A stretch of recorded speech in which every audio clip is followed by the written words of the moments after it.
जय श्री कृष्ण दोस्तों। क्या आपने कभी गहराई से सोचा है कि जीवन में शांति, सफलता और ईश्वर की कृपा का अनुभव क्यों नहीं होता? जबकि आप पूजा भी करते हैं, पाठ भी करते हैं और किसी का बुरा भी नहीं सोचते। क्या ऐसा तो नहीं कि आपकी प्रार्थनाएं बार बार की जा रही है, परंतु फिर भी जैसे वह कहीं अनसुनी रह जाती है? यह प्रश्न केवल आपका नहीं है, यह हर उस साधक का है जो निष्ठा से धर्म का पालन करता है पर जीवन में अधूरापन अनुभव करता है। हम मंदिर जाते हैं, अभिलाषाएं प्रकट करते हैं, कृतज्ञता भी प्रकट करते हैं, पर क्या वास्तव में हम एक संपूर्ण धार्मिक जीवन जी रहे हैं? यदि नहीं तो क्यों? क्यों हो यदि मैं आपसे कहूं कि हमारे ही दैनिक आचरण, हमारी आदतें, हमारी सोच में कुछ ऐसी अदृश्य दरारें हैं जिनसे हमारी सारी साधना, सारी श्रद्धा और सकारात्मक ऊर्जा रिश्ती चली जाती है। यह वह त्रुटियां हैं जिन्हें हम पाप मानते ही नहीं, और यही कारण है कि ईश्वर की कृपा का सागर हमारी ओर प्रवाहित तो होता है पर हमारा पात्र ही खंडित होता है। आज हम किसी शास्त्र की कठिन व्याख्या में नहीं उतरते, आज हम किसी को दोष नहीं देंगे, आज हम केवल अपने भीतर झांकेंगे, एक गहरी आत्मनिरीक्षण की यात्रा पर चलेंगे और पहचानने का प्रयास करेंगे उन 5 अदृश्य पापों को जिन्हें हम प्रतिदिन अनजाने में करते हैं, बिना यह जाने कि वही हमारे जीवन की रुकावटें बन गई है। यह यात्रा थोड़ी असहज हो सकती है, हो सकता है आप संभव को इनमें देखें, पर अंत तक साथ रहे तो संभव है यह अनुभव आपको नया दृष्टिकोण दे, नया प्रकाश दे। तो चलिए स्थिर होकर बैठिए, मन के द्वार खोलिए, क्योंकि अब हम उसे पहले अदृश्य पाप की ओर बढ़ते हैं। एक ऐसा पाप जो हमारे समाज, हमारी गोष्ठियों, हमारी बातचीत का सामान्य हिस्सा बन गया है। यह इतना साधारण लगता है कि हम इसे पाप मानते ही नहीं, हम इसे मजाक, चर्चा या राय मानकर अपनाते हैं। कल्पना कीजिए, आप अपने मित्रों के साथ बैठे हैं या परिवार की बैठक में वार्तालाप हो रहा है। शुरुआत होती है देश दुनिया की, फिर राजनीति, फिर फिल्मों की, और फिर धीरे धीरे बात मुड़ जाती है किसी तीसरे व्यक्ति की ओर जो वहां उपस्थित नहीं है। शर्मा जी के बेटे ने जय किया, वर्मा जी की बहू तो वैसी है, उसकी पद उन्नति तो शायद इसीलिए हुई। कितनी जानी पहचानी बातें हैं ना। हम सोचते हैं कि हम केवल अपनी राय रख रहे हैं या सुनी सुनाई बात बता रहे हैं, पर वास्तव में यही है हमारा पहला और सबसे घातक अदृश्य पाप, निंदा रस। जी हाँ, निंदा रस, क्योंकि यह एक ऐसा विष है जिसे हम रस मानकर पीते हैं और फिर आश्चर्य करते हैं कि जीवन में शांति क्यों नहीं है। शास्त्र कहते हैं पर निंदा संपातक ना बाई, अर्थात दूसरों की निंदा से बड़ा कोई पाप नहीं है। क्यों? क्योंकि जब आप किसी की पीठ पीछे उसकी निंदा करते हैं तो 3 स्तरों पर पाप करते हैं। पहला, आप उस व्यक्ति की प्रतिष्ठा को हानि पहुंचाते हैं जिसकी सच्चाई आपको शायद ज्ञात भी नहीं। यह एक प्रकार की वैचारिक हिंसा है। दूसरा, आप अपने ही मन को ईर्ष्या, द्वेष और घृणा से भर लेते हैं, और जहां मन मलिन हो वहां ईश्वर की कृपा कैसे टिकेगी? आपकी प्रार्थनाएं कैसे सुनी जाएंगी जब आपका अंतकरण ही दूषित हो? और तीसरा, कर्म का नियम, जब आप किसी के प्रति नकारात्मक ऊर्जा ब्रह्मांड में भेजते हैं तो वही ऊर्जा अनेक गुना होकर लौटती है। आज आप किसी की अनुपस्थिति में उसका उपहास कर रहे हैं, कल कोई और आपके बारे में वैसा ही करेगा। यह प्रकृति का अटल नियम है।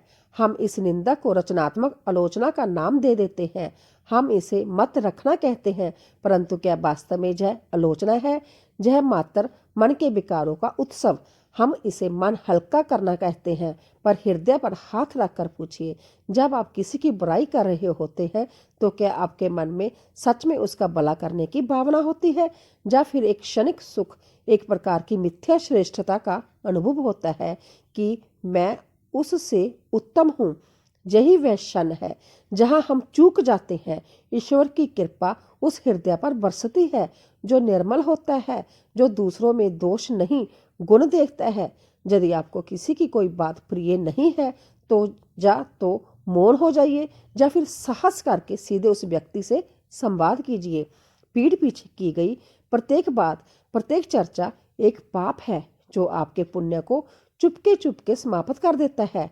अगली बार जब आप ऐसी किसी बातचीत का भाग बने तो बस एक पल के लिए रुक जाइएगा और सोचिएगा, इस बातचीत से मैं अपने भीतर क्या भर रहा हूँ, अमृत अथवा विष। यही से परिवर्तन आरंभ होगा दोस्तों। अब चलते हैं दूसरे और संभवतः सबसे गहन, सबसे अदृश्य पाप की ओर। यह पाप इतना सूक्ष्म है कि बड़े बड़े ज्ञानी और ध्यानी भी इसका शिकार हो जाते हैं। यह कोई क्रिया नहीं है, यह एक भाव है, एक ऐसी न्यूनता जो हमारी रग रग में बस चुकी है। कल्पना कीजिए, प्रांतः आपकी निंद्रा खुलती है, आपके पास एक शैया है, सिर पर छत है, पहनने को वस्त्र है, खाने को भोजन मिलने की आशा है, आपके अपने लोग हैं, आपका शरीर स्वस्थ है, आपकी श्वासें चल रही है। यह सब कुछ कितना असामान्य लगता है ना। हम उन वस्तुओं पर ध्यान भी नहीं देते क्योंकि यह तो सहज ही उपलब्ध है। हमारा ध्यान किस पर है? उस पदोन्नति पर जो हमें नहीं मिली, उस वाहन पर जो पड़ोसी ने क्रय कर लिया है, उस अवकाश पर जिस पर हम नहीं जा पाए। हमारा संपूर्ण ध्यान जो नहीं है उस पर केंद्रित रहता है। और यही है हमारा दूसरा महापाप, कृतज्ञता का अभाव। ईश्वर या उस ब्राह्मणीय शक्ति के प्रति आभार का अभाव जिसने हमें वह सब कुछ दिया है जो हमारे पास है। हमें लगता है कि हम ईश्वर को धन्यवाद तो देते हैं, देवालय में प्रसाद चढ़ाते हैं, पूजा करते हैं, पर क्या वह धन्यवाद हृदय की गहराइयों से निकलता है? जब वह भी एक सौदा होता है, हे भगवान मेरा ये कार्य पूर्ण कर देना, मैं 1.25 किलो मिष्टान्न चढ़ाऊंगा।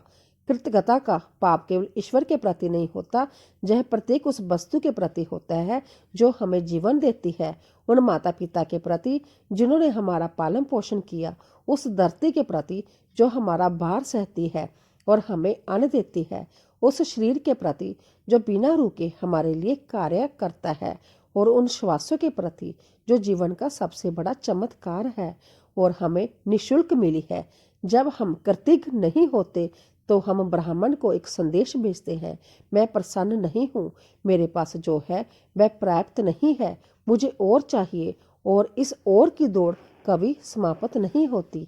यह एक ऐसी प्यास है जो सागर का जल पीने से भी नहीं बुझती। शास्त्र कहते हैं संतोष परम सुखम, अर्थात संतोष ही परम सुख है। और संतोष आता है आभार से, कृतज्ञता से।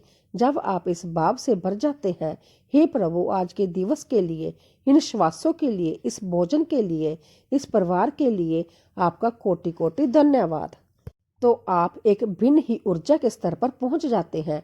ईश्वर की कृपा एक चुंबक की भांति है, वह सदैव सकारात्मकता, प्रेम और आभार की ओर आकर्षित होती है। जब आपका हृदय शिकायतों, कमी और असंतोष से भरा होता है तो आप संभव ही कृपा को अपने से दूर धकेल रहे होते हैं।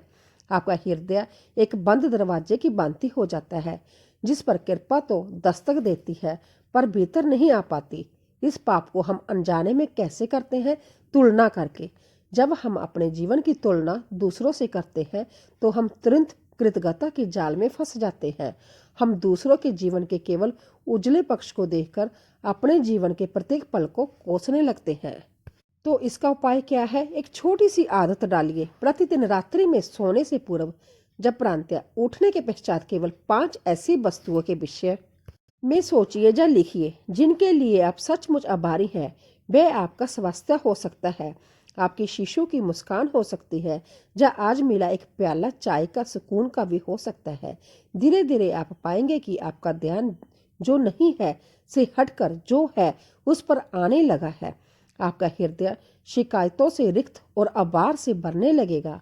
और विश्वास मानिए, जिस दिन आपका हृदय सच्चे आभार से भर गया उस दिन आपको सर्वत्र प्रत्येक कण में ईश्वर की कृपा बरसती हुई दिखाई देगी। अब हम उस तीसरे पाप की ओर बढ़ रहे हैं जो इन सब का राजा है। यह वह पाप है जो रावण के ज्ञान, बल और तप को भी खा गया। यह इतना दुर्त है कि यह प्राय धर्म और अच्छाई का आवरण पहनकर आता है। यह हमारे में मैं छिपा है। आप एक अच्छा कार्य करते हैं, किसी निर्धन की सहायता करते हैं, कार्यालय में कोई बड़ा प्रकल्प सफल बनाते हैं, या अपने परिवार के लिए कोई त्याग करते हैं। इसके पश्चात आपके मन में एक हल्का सा विचार आता है, यह मैंने किया है, मेरी वजह से हुआ है। यदि मैं ना होता तो यह कार्य हो ही नहीं सकता था। बस यही वह फिसलन भरी ढलान है यही है तीसरा और सबसे विनाशकारी पाप, अहंकार। अहंकार का अर्थ केवल घमंड या दंभ देखना नहीं है, इसका सबसे सूक्ष्म रूप है कर्ता होने का भाव। यह मान लेना कि मैं ही करने वाला हूँ। श्रीमद् भगवद गीता में श्री कृष्ण स्पष्ट कहते हैं, परकर्ते क्रियमाणनि गुणे कर्माणि सर्वस्य अहंकार विमूढ़ आत्मा करता है मिति मनते, अर्थात समस्त कर्म प्रकृति के गुणों द्वारा किए जाते हैं, पर अहंकार से मोहित हुआ मूढ़ मनुष्य जय मान बैठता है कि मैं करता हूँ। सोचिए, आप श्वास लेते हैं पर क्या आप वास्तव में उन्हें लेते हैं? जय तो सबते चल रही है। आपका हृदय धड़कता है, क्या आप उसे धड़काते हैं? आपका भोजन पचता है, क्या आप पचाते हैं? जब जीवन की सबसे आवश्यक क्रियाएं आपके नियंत्रण में नहीं है, वह कोई और परम शक्ति चला रही है, तो फिर अपने छोटे छोटे कार्यों का श्रेय लेकर हम इतने बड़े भ्रम में क्यों जीते हैं? अहंकार ईश्वर की कृपा के सामने एक दीवार की भांति खड़ा हो जाता है। ईश्वर की कृपा तो नदी की भांति नीचे की ओर बहती है, वह वहीं जाती है जहाँ भूमि नीची हो, अर्थात जहाँ विनम्रता हो। अहंकार तो पर्वत के शिखर की भांति है जो अकड़ कर खड़ा रहता है। नदी का जल उसके शिखर को स्पर्श भी नहीं कर पाता, बस किनारों से बहकर निकल जाता है। हम इस पाप को अनजाने में कैसे करते हैं? जब हम अपनी सफलताओं का संपूर्ण श्रेय सम्यक को और अपनी असफलताओं का दोष दूसरों को, जब भाग्य को दे देते हैं, जब हम दूसरों को परामर्श देते हुए जताते हैं कि हम उनसे अधिक जानते हैं, जब हम अपनी पूजा पाठ दान पुण्य का मन लेखा जोखा रखते हैं और सोचते हैं कि मैं कितना धार्मिक हूँ। धर्म का पालन करते हुए भी अहंकार उत्पन्न हो सकता है। मैं इतने घंटे पूजा करता हूँ, मैं इतने व्रत रखता हूँ, मैं इतना दान करता हूँ। यह सब अहंकार के ही सूक्ष्म रूप है। यह व्यक्ति नहीं, भक्ति का प्रदर्शन है जो आपको ईश्वर से जोड़ता नहीं अपितु और दूर कर देता है। तो समाधान क्या है? निमित्त भाव, यह समझना कि आप करता नहीं, केवल एक माध्यम है, एक निमित्त है। ईश्वर ही वास्तविक करता है। जब आप कोई अच्छा कार्य करें तो तुरंत ईश्वर को धन्यवाद दे, हे प्रभु, आपने मुझे इस शुभ कार्य के लिए चुना, आपका धन्यवाद। यह आपकी ही शक्ति से संभव हुआ है। और जब कोई कार्य बिगड़ जाए तो उसे भी ईश्वर की इच्छा मानकर स्वीकार करें, उसे सीखने का अवसर माने। अपनी पहचान को अपने कार्य, अपनी पदवी, अपनी संपत्ति से मत जोड़िए। यह सब आज है, कल नहीं होगा। आपकी वास्तविक पहचान वह आत्मा है जो उस परमात्मा का अंश है। जिस दिन यह बोध गहरा होने लगेगा, अहंकार का पर्वत सबतः ही डलने लगेगा और कृपा की नदी आपके हृदय तक पहुंचने लगेगी। अब चौथे पाप की भूमि पर पग रखते हैं। यह एक ऐसी अग्नि है जो बाहर नहीं, हमारे भीतर जलती है। यह हमारे संबंधों को, हमारी शांति को, हमारे स्वास्थ्य को चुपके चुपके जलाकर भस्म कर देती है। किसी ने मार्ग में आपके वाहन से आगे निकलने का प्रयास किया, आपका मन उबल उठा, शिशु ने आपकी बात नहीं मानी, आप चीख पड़े, कार्यालय में आपके कार्य का श्रेय किसी और को मिल गया, आपके भीतर एक जलन और रोष की लहर दौड़ गई। दिन के अंत में आपको स्मरण भी नहीं रहता कि आप कितनी बार और किस किस बात पर क्रोधित हुए। यह चौथा अनजाना पाप, क्रोध और उसकी छोटी बगनी चिड़चिड़ाहट।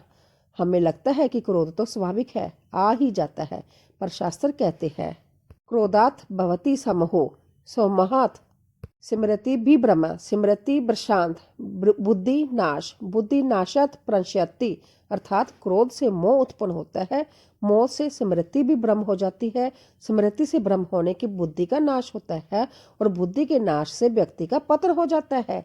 एक क्षण का क्रोध आपके द्वारा की गई घंटों की पूजा, तप और पुण्य को भस्म कर देता है। जब आप क्रोध में होते हैं तो आपकी सोचने समझने की शक्ति समाप्त हो जाती है। आप ऐसे शब्द बोल जाते हैं, ऐसे कार्य कर जाते हैं जिनका पश्चाताप आपको जीवन भर रहता है। क्रोध केवल चीखने चिल्लाने का नाम नहीं है, इसका एक सूक्ष्म रूप है जो और भी संकटपूर्ण है। मन ही मन कुड़ना, अप्रसन्नता पाल कर रखना, प्रतिशोध की भावना रखना, यह एक धीमा विष है जो आपके भीतर ही भीतर आपको खाता रहता है। यह आपके शरीर में रोग उत्पन्न करता है, आपके मन की शांति भंग करता है। ईश्वर प्रेम का, शांति का, करुणा का सागर है। जब आपका हृदय क्रोध की अग्नि में जल रहा हो तो वहां शांति और प्रेम की शीतलता कैसे अनुभव होगी? ईश्वर की कृपा आपके पास कैसे आएगी? हम इस पाप को अनजाने में करते हैं क्योंकि हम इसे उचित ठहराते हैं। उसने मुझे क्रोधित किया, उसकी हरकत ही ऐसी थी। हम सदैव अपने क्रोध का कारण बाहर खोजते हैं। हम यह नहीं समझते कि परिस्थिति कैसी भी हो, क्रोध करना या शांत रहना ये हमारा अपना चुनाव है। नियंत्रण हमारे हाथ में है, पर हम उसे दूसरों को सौंप देते हैं। इसका उपाय क्या है? जागरूकता। जिस क्षण आपको अनुभव हो कि क्रोध आ रहा है, उसी क्षण एक पग पीछे हट जाइए, गहरी श्वास लीजिए, 1 से 10 तक गणना कीजिए, बस उस पहली प्रतिक्रिया को रोक लीजिए। आप पाएंगे कि 90% अवसरों पर क्रोध बाष्प बनकर उड़ जाएगा। और जो पुरानी अप्रसन्नता मन में दबी है, उसके लिए क्षमा का अभ्यास करें। दूसरों को क्षमा करें, इसीलिए नहीं कि वह इसके योग्य है, बल्कि इसीलिए कि आप शांति के योग्य हैं। क्षमा दूसरों के लिए नहीं, अपने मन को इस बोझ से मुक्त करने के लिए आवश्यक है। जब आपका मन शांत और क्षमाशील होगा, तो वह एक शांत सरोवर की भांति हो जाएगा, जिसमें ईश्वर की कृपा का चंद्र स्पष्ट प्रतिबिंब होगा। और अब हम आ पहुंचे हैं उस अंतिम और 5वें पाप पर। यह पाप आज के युग का सबसे बड़ा अभिशाप है। यह हमारी इच्छाओं की जड़ है, हमारे दुखों का मूल कारण है। आपके पास एक अच्छा दूरभाष है, पर नया स्वरूप आते ही आपको वह चाहिए। आपके पास पर्याप्त वस्त्र है, पर छूट पर बिक्री लगते ही आपको और क्रय करने हैं। आप एक स्थान पर प्रसन्न है, पर आपको भय है कि कहीं कुछ और उत्तम आपसे छूट तो नहीं रहा है। यह और चाहिए, कहीं कुछ छूट ना जाए का जो भाव है, यह पाप हमें कभी संतुष्ट नहीं होने देता।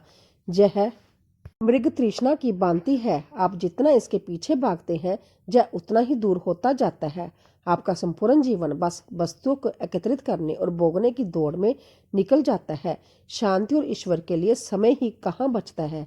जब मन 24 घंटे संसारिक वस्तुओं को पाने की योजनाओं में उलझा हो, तो वह ईश्वर का ध्यान कैसे कर सकता है। प्रार्थना के समय भी हमारा चंचल मन उन्हीं अधूरी इच्छाओं में भटकता रहता है। हमारा शरीर तो देवालय में होता है, पर मन बाजार में डोल रहा होता है। ईश्वर की कृपा पाने के लिए मन का एकाग्र और शांत होना आवश्यक है। परंतु लोभ और वासना उसे बानर की भांति कभी इस शाखा कभी उस शाखा पर उछालते रहते हैं। ऐसे चंचल मन में कृपा कैसे ठहरेगी। हम इस पाप को अनजाने में करते हैं, क्योंकि हमारा पूरा समाज ही इसी आधार पर चल रहा है। हर विज्ञापन, हर मंच हमें यही बताता है कि हम तब तक अपूर्ण हैं जब तक हम फला वस्तु नहीं खरीदते। सफलता को अब आत्म शांति से नहीं, बल्कि संपत्ति और वैभव से मापा जाता है। हमें लगता है कि ये आवश्यकताएं हैं, पर वास्तव में आवश्यकता और लोभ के बीच की महीन रेखा को पहचानना ही सच्ची आध्यात्मिकता है। जब आवश्यकताएं लोभ का रूप ले लेती है, तो वहीं से पतन आरंभ होता है। इसका उपाय है सहजता। जब भी कोई तीव्र इच्छा जागे, तो मन में 2 प्रश्न उठाइए। क्या यह मेरी सच्ची आवश्यकता है? क्या इसके बिना मेरा जीवन रुक जाएगा? दूसरा उपाय है दान। जब हम अपनी प्रिय वस्तु में से कुछ किसी जरूरतमंद को अर्पित करते हैं, तो हम केवल वस्त्र, अन्न या दान नहीं देते, हम अपने भीतर बैठी आसक्ति की बेड़ी को तोड़ते हैं। हम ब्राह्मण को संदेश देते हैं कि हम वस्तुओं के स्वामी हैं, दास नहीं। और जब मन इन इच्छाओं के शोर से शांत होने लगता है, तभी भीतर की मौन ध्वनि, वहीं दिव्य स्वर, वहीं ईश्वर की कृपा हमें सुनाई देने लगती है। कृपा तो सदा से थी, सदा है और सदा रहेगी। वह सूर्य की भांति हर क्षण चमक रही है। बस हमारे अपने ही कर्मों, निंदा, कृतज्ञता, अहंकार, क्रोध और लोभ के मेघों ने हमारी दृष्टि को ढक रखा है। यह 5 अदृश्य पाप कोई डराने वाली सूची नहीं है। यह एक दर्पण है जो आपके अपने भीतर झांकने का अवसर देते हैं। इनका उद्देश्य आपको दोषी ठहराना नहीं, बल्कि जागृत करना है, क्योंकि ज्ञान ही शक्ति है। और जब आप जान लेते हैं कि विष कहाँ है, तभी आप अमृत की खोज कर सकते हैं। ईश्वर की कृपा बाहर से नहीं आती, वह तो सदा आपके भीतर थी, है और रहेगी। बस इन पापों की धूल को हटाना है, संभय को एक बार फिर से निर्मल बनाना है। जिस दिन आप दूसरों में दोष देखने के स्थान पर गुणों को देखने लगेंगे, जिस दिन आप शिकायतों की बजाय आभार में डूब जाएंगे, जिस दिन मैं का भाव गलकर तू ही तू बन जाएगा, जिस दिन क्रोध की जगह करुणा और लोभ की जगह संतोष आ बैठेगा, उसी दिन आपको किसी तीर्थ या देवालय में ईश्वर को खोजने की आवश्यकता नहीं रहेगी। आपको हर श्वास में, हर क्षण में, हर परिस्थिति में उस परम कृपा का अनुभव होगा। यह यात्रा कठिन अवश्य है, पर असंभव नहीं। बस एक पग बढ़ाने की आवश्यकता है। निष्ठा से, ईमानदारी से अपने भीतर झांकने की आवश्यकता है। और यदि इस आत्म मंथन की यात्रा ने आपके हृदय को छू लिया है, यदि आपको लगा कि इन पंक्तियों में कहीं ना कहीं आपकी अपनी भी कहानी छुपी है, तो कृपया इस ज्ञान को केवल अपने तक सीमित मत रखिए। हमारा मंच ज्ञान एक शक्ति है, इसीलिए है कि हम साथ मिलकर ऐसे ही जीवन रूपांतरकारी विचारों को समझें, अपनाएं और प्रसारित करें। अगर आप चाहते हैं कि यह ज्ञान किसी और के जीवन को भी प्रकाशमान करे, तो इसे अपने मित्रों, परिवारजनों और सोशल मीडिया पर साझा करें। यदि यह प्रस्तुति आपको उपयोगी लगी हो तो प्रेम से बोलिए जय श्री हरि विष्णु। ऐसे ही और भी रोचक और आध्यात्मिक वीडियो के लिए चैनल को सब्सक्राइब कर लें। दोस्तों, आपको यह संदेश कैसा लगा कृपया कमेंट करके ज़रूर बताइए। वीडियो पसंद आया तो लाइक करें और अपने दोस्तों के साथ शेयर करें। कमेंट बॉक्स में जय श्री कृष्णा लिखना ना भूलें। क्या पता आपके एक शेयर से किसी और की भी आध्यात्मिक यात्रा प्रारंभ हो जाए। आपकी उपस्थिति और समय के लिए हृदय से धन्यवाद। ईश्वर की कृपा आप पर सदा बनी रहे। फिर मिलते हैं एक और दिलचस्प वीडियो के साथ। धन्यवाद। जय श्री कृष्ण।